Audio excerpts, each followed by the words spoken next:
As I say, pretty much every time I have a guest on, I only bring you the best guest, and today is no exception. I'm in a different setting because I did some research on this guest and saw that he pretty much walks on the treadmill, which is why he's, doing a little up and down. So we're going to be moving.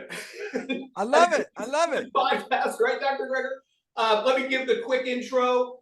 Dr. Greger is a physician, New York Times bestselling author, and internationally recognized speaker on nutrition, food safety, and public health issues. He's a founding member and fellow of the American College of Lifestyle Medicine. He is licensed as a general practitioner specializing in clinical nutrition, graduate of the Cornell University School of Agriculture, Tufts University School of Medicine. He's got so many books, How Not to Die, which we're going to talk about, I loved, How Not to Die Cookbook, How Not to Diet, all bestsellers. And what I didn't know, Dr. Greger, is that you donate all that money to charity. Amazing. But you have a new book we're going to talk about, How Not to Age. Thank you for joining us. And thank you for making me, switch it up. I'm so glad to be here. And I love that we're role modeling healthy behavior for folks. Dr. Greger, I was like, and I got a treadmill over here. I was like, maybe I walk a little faster. Like, we'll go back and forth and do some interval work as we're going. Let me start off by saying, How Not to Die, loved, and I actually interviewed Gene Stone, was your co-author or helped out with that book, right? Yeah. Such a fun book. And you have a new one coming out December 5th, I believe. Yep. How Not to Age. Tell us a little bit about that before we get going. Yeah. How Not to Age was, the aim was to create the most comprehensive anti-aging book ever written, covering every possible strategy for slowing down the aging process for the longest, healthiest life, based on the best available balance of evidence. And the good news is we have tremendous power over our health, destiny, and longevity. The vast majority of premature death and disability is preventable with a healthy enough diet and lifestyle. And you know what? I obviously do my homework, and I watched a bunch of interviews with you. I've heard of you, obviously, read the books. But watching the podcasts where you talk about that, and we're going to talk about evidence-based medicine, which I love. On one podcast, you said, what's the alternative? Thank you. No, the fact that there has to even be evidence, you never hear of evidence-based chemistry or evidence-based physics or evidence-based architecture. It's just presumed. Only in medicine do we have to add that on, just because there's this horrible, unseemly history of corporate corruption in the medical field. And that begs, so I have to put in full disclosure, which I'm the most transparent. We need much more of that in fitness and wellness and nutrition and everything. Could not get a copy of your new book before, but as I did some research on it, I was a little excited because it's almost 700 pages, which 13,000 citations. Yeah, it's pretty hardcore. I'm sorry we couldn't get you a copy. Oh, it's okay. And I read them cover to cover. I will still read it, but that would have taken up a couple hours. So I feel like I know, obviously read a bunch of the stuff that's out there, the preface and things like that. But oh, great. 13,000 citations. Many people don't have any idea what that means. Your prior books, 2,000, I think, 5,000. Right. Did I read it correctly, Dr. Greger, that this book originally was 2,000 pages? Yeah. It was over 1,200 pages. The publisher wouldn't publish it. I tried to get them to do in a 2-volume set, which I can get away with in some other countries, but for the U.S. publishers just don't want to do that. So I had to cut about half the book, but took all that material and put it online. So there's links throughout the. So we're working on hundreds of videos right now to get them up by launch date.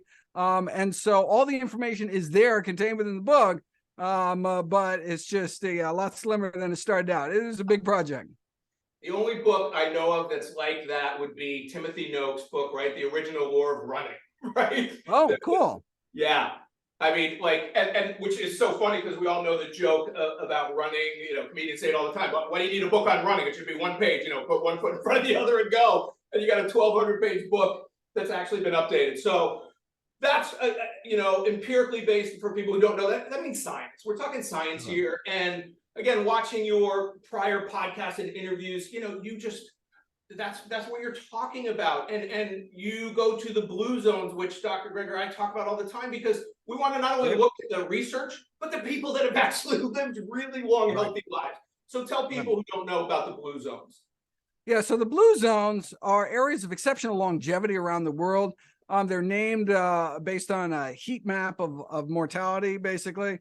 And so these are the rare places with about 10 times the rate of centenarians, those who reach triple digits, those who live to be over 100, and those who live the kind of longest, healthiest lives. And so you can look and say, well, okay, well, what is it about the Venn diagram of these very different places, right? There's one in Central America, there's two in the Mediterranean, one in Asia, one here in the US. And so what can we draw together in terms of diet and lifestyle that really brings it all together? And there's been over 150 dietary surveys. So it seems diet appears to be the primary reason why they're living so long. And been about 150 dietary surveys. And what they all kind of share in common is centering their diets around whole plant foods. So minimizing processed foods, meat, dairy, eggs, salt, sugar, while maximizing fruits, vegetables, whole grains, legumes, right? Beans, split peas, chickpeas, and lentils, nuts and seeds, mushrooms, herbs, and spices, basically real food that grows from the ground. These are probably our healthiest choices. And I don't want to gloss over what you said at the start, because I know it's so important. And I end every podcast with something that goes to this concept that we have control. We have so much control, Dr. Greger. And that's kind of the message that I know you are trying to put out there. And you're saying not only do we have control, I'm going to tell you all the studies, talk about all the studies and the reasons why. But there's so many, articles, you can't escape your genetics. And the truth is, we can, right? Through movement, through what we can, what we put in our mouths and how much we move.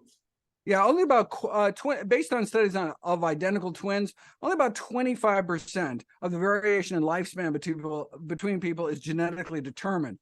So the question is, what should we do over the majority of which we have control? And I want to say, it's really easy to get kind of lost in the weeds with all my work, but it's important to take a step back and realize you really don't have to make drastic changes. It's not all or nothing. Even just basic common sense lifestyle behaviors like not smoking, not being obese, regular exercise, eating more fruits and vegetables can literally mean a difference of a healthy decade of life expectancy. Just those 4 simple common sense behaviors. Now, if you want to push it beyond that and work on the margins, that'll probably get you 80% there. But if you want, then sure, I got all sorts of stuff you could do and blah, blah, blah. But, it's important to realize that, it's never too late to start eating healthier, to start moving, to stop smoking. We really do have the power.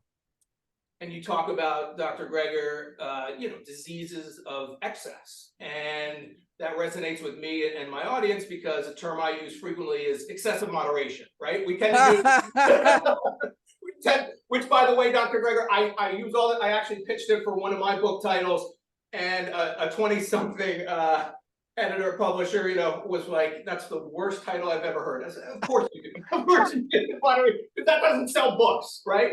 Right. No, of course, right. No, right. No. Yeah, like so many people think you watch social media, you have to get up at 5 a.m. and you have to run 50 miles and exercise has to be horrible. You have to eat foods you don't like. And I say, and I'm sure you'll agree, you have to find the exercise and the healthy foods you enjoy. Of course. Why? Because it has to be sustainable. It doesn't matter what you eat today or tomorrow or next week. It's literally what you eat over the next few decades.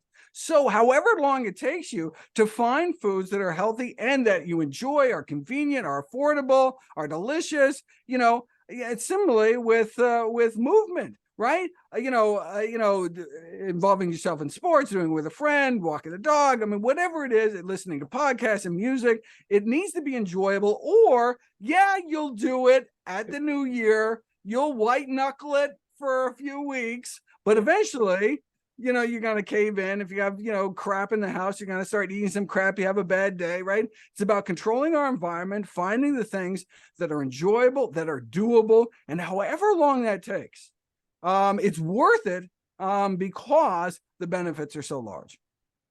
Yeah, And people really need to truly embrace that. I always use the example, Dr. Greger, I'm a triathlete.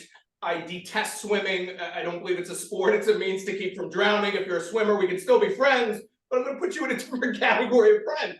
And I love that. I had Dr. Lieberman on a couple times, and I said, were we born to swim? He said, absolutely not. And I said, thank you, because I need that. But my point is, we always see those studies, Dr. Greger, that's like least dose. Now we understand why they do that, least dose of exercise. Right. But I take it to the point, and I'm sure you'll agree, if you're looking for the least dose of exercise, you haven't found the exercise you enjoy. Right. Yeah, no, and the same thing with diet applies to exercise as well. There's evidence that even 15 minutes of walking a day associated with significantly longer life. And so any exercise is better than none.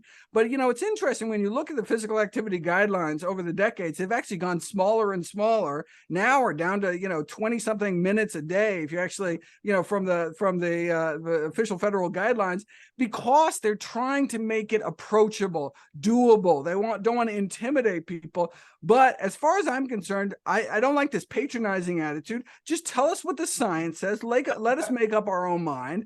And it shows that there is benefit to additional exercise up to at least 90 minutes a day of moderate intensity activity or 45 minutes of vigorous activity. It's possible there's further benefits beyond that. There's just not enough people actually exercising more than that to put in a study, but we know at least to that. So that's how much how not to die. I recommend 90 minutes a day, right? But again, any amount is better than nothing. And so as long as that's emphasized, let's see what the science says. Yeah, we have to take the terms just and only out. I only walked for a mile, 10 minutes, or I just did, a mile walk or something. No, and better than anyone that 3 10-minute bouts of exercise, same exact results, benefits as, and now they're saying even more, right? The postprandial walks, you're more likely to do it. Fantastic. And you need to have movement throughout the day, which goes back to the blue zones. Blue zones people aren't going to the gym. Exactly. Right? They're not in the gym. They just move as part of their daily lives. They're gardening, they're walking, right? I mean, so it's just, but if you actually look at their step counts, right? You have these, 80-year-olds, getting tens of thousands of steps in every day, but it's not on a treadmill. They're just going about their daily lives. And so I think that should be a message of hope for people that, if you don't like the gym, there are alternatives. And it's just, part of the benefits of exercise is actually just avoiding the hazards of inactivity. So even if you're, not really getting your heart rate up, at least you're not stagnating that pool of blood in your lower limbs, which can impair your artery function. And, 6 hours or more sitting every day associated with increased all-cause mortality, even if you then go to the gym after your desk job and work out. And so it's a combination. We want the exercise plus we don't want that inactivity, prolonged inactivity.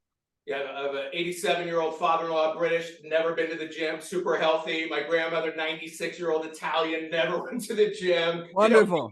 And I didn't realize that I talk so frequently, and it ties into the blue zones and everything you talk about, Mediterranean diet, which goes, I didn't eat a Mediterranean diet per se till I, did the research and realized, well, if you study all the different studies, that's where it's going to push you, right? As you said at the start, the whole foods, it's much more simple. Dr. Greger, I say, you are so great at taking the complex and making it simple. And we have too many people trying to take the simple and make it really complex. Right. No, exactly. Well, it's how you're going to sell books. How you going to get clickbait? How you got it right? You got to sell some magic bullet supplement or, something.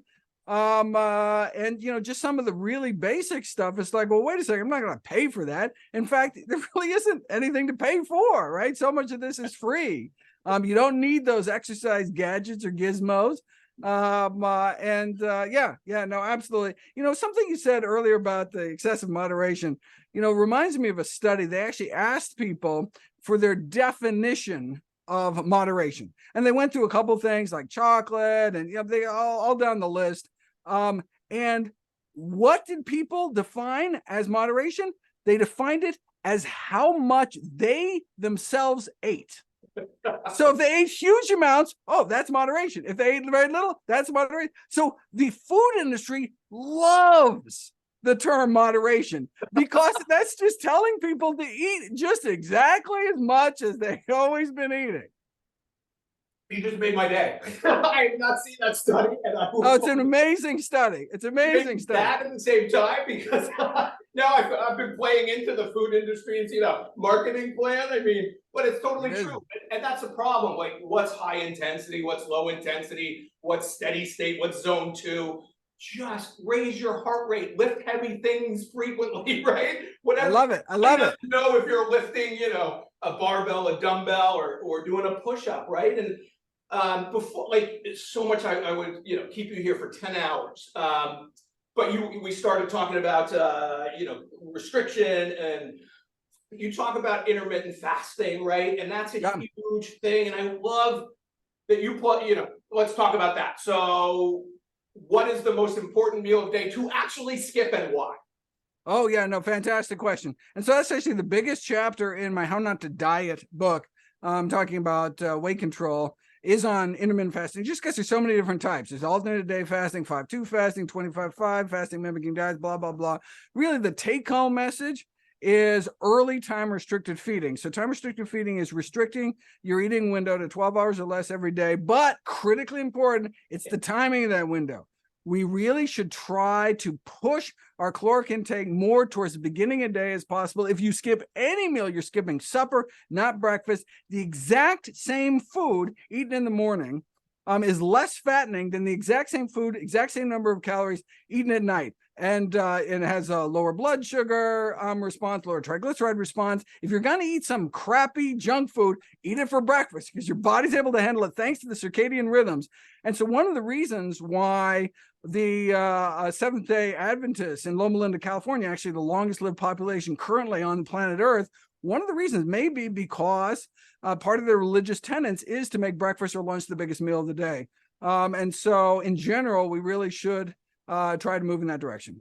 I loved, again, watching the podcast where you had this discussion with people, rich roll being one, and they were all sad because everyone's like, no, but I love to do it late. And the study I know too, and Dr. Gregor, that that's when the wheels fall off. Like, you skip breakfast, you get some sugary foods, and then you consume 5,000 calories after 5 p.m. Right? So that's great news. We need to front load our day, right? Front load the day. I love that phrase. Do it. Trademark it. And thank you. You hit on so many great topics that are so confusing. Let's talk about.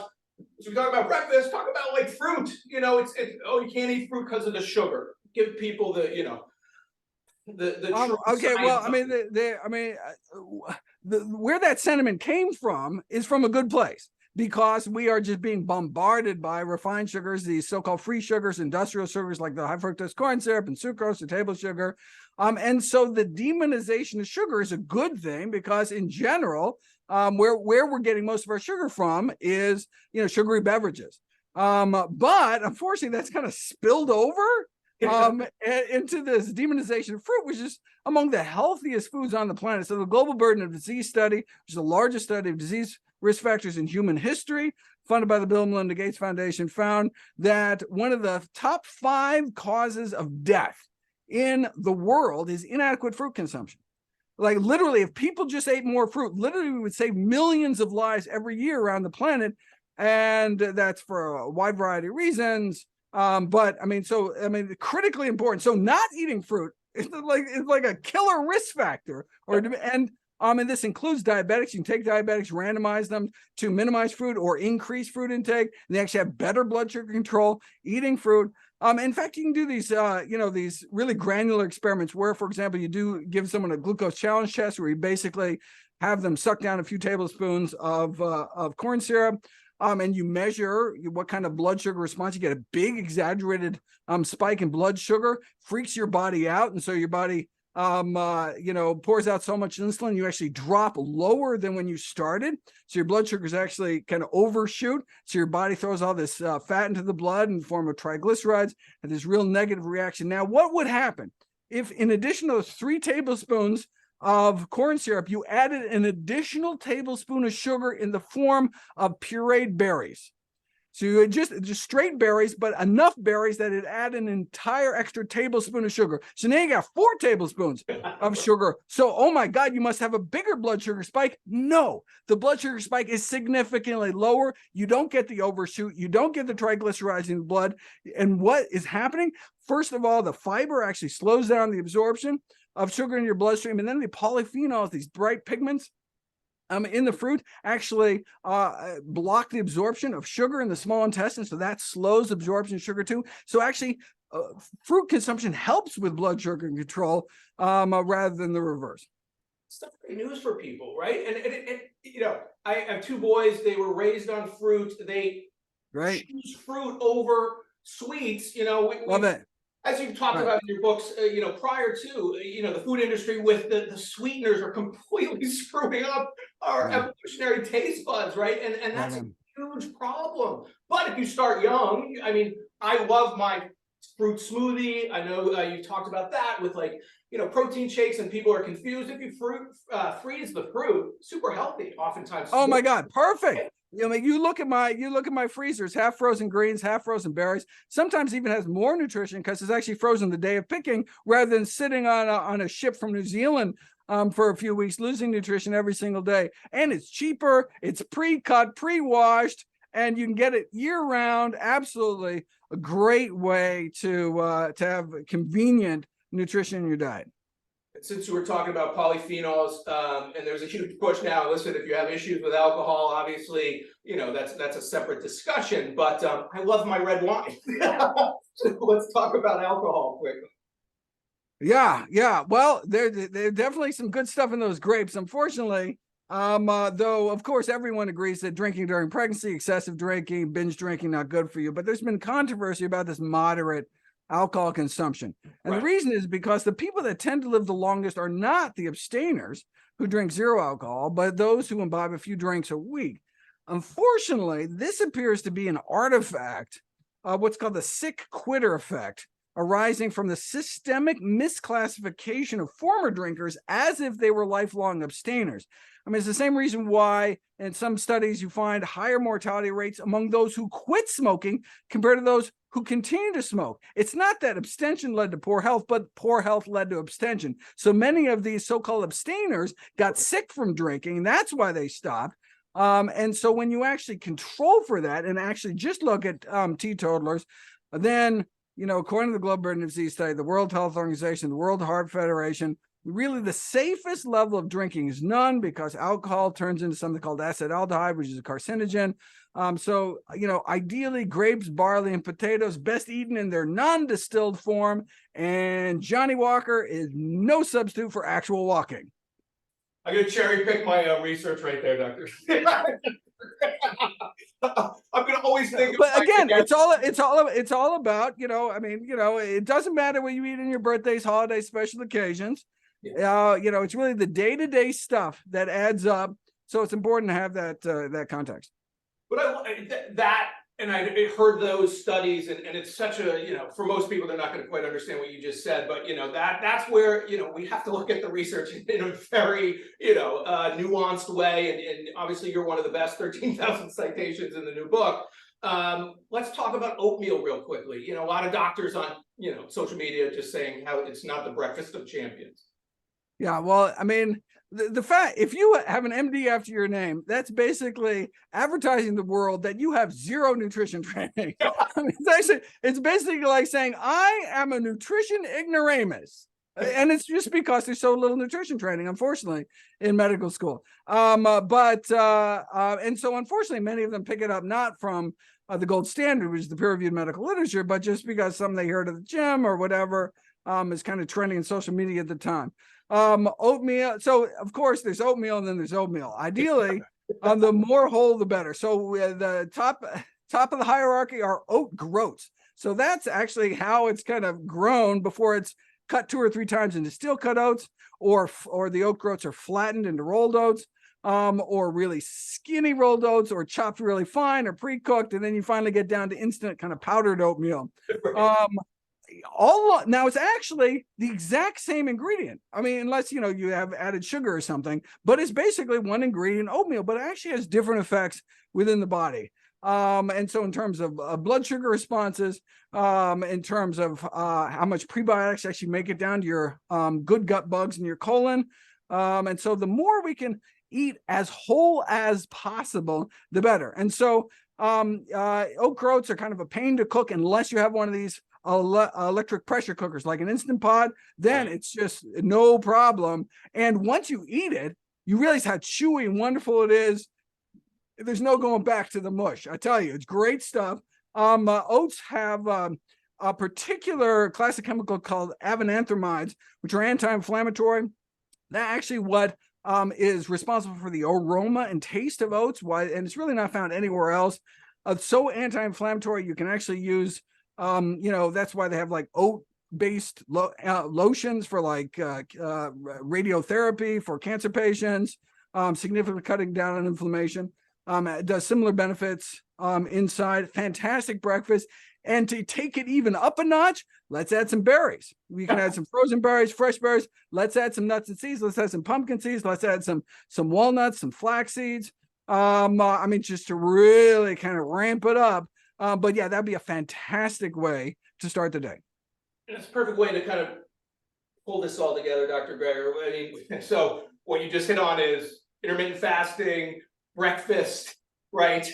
You first thing in the day, front loading your day. You just I basically have, the studies show people who are healthy tend to eat the same thing. We want as much variation as possible, but we eat what we know and what works for us.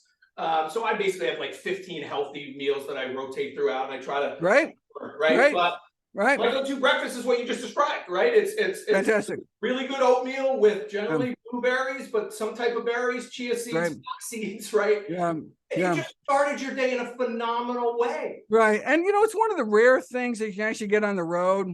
I mean, you're not going to get the really good oatmeal, but you can get it at Starbucks, anywhere, you throw out the little brown sugar packet. Some Starbucks actually have fresh blueberries, which is like such a treat once in a while. But and so that's the kind of thing, you're stuck in a hotel somewhere and they got all the crappy Danishes or whatever breakfast. Usually they'll add some oatmeal, so that's a good way to start. If you really want to ratchet it up, I travel around these little packs of freeze-dried berry powder. It's just like freeze-dried either tart cherries or strawberries or cranberries, and you just take them around a little and just pour it into your oatmeal, so at least you're getting a little boost in nutrition. But again, the important thing is, having control over your food environment, which you can do at home, and surround yourself with good food, and the rest will take care of itself. There you go. I end every show, Dr. Greger, saying, there's three things we all control, as we talked about at the beginning: how much you eat, how much you move, and your thoughts, basically. So it's such great news for people. I would encourage people to start with how not to, die, right? Kind of work in there and then work through the cookbooks and stuff. I am so excited to read your book. I'm going to set aside. Can't wait. I can't wait to hear what you think about it. Oh, I know I will love it. I always buy a couple versions and I'm marking it up. And thank you for, just making the science available to people. And distilling it down. I watched a couple of your, interviews where you went up against, meat guys, and, we look at the science, we look at what people can do, we look at people who've lived a long lives, and then we kind of figure out where the Venn diagram is, right? And there's just so much misinformation that, again, thank you for all you do. I will put all the links in this write up and everything. And thank you again for making me get on the bike. I love it. Thank you so much. Keep up the great work out there. Thank you very much. Dr. Michael Greger, have a great day.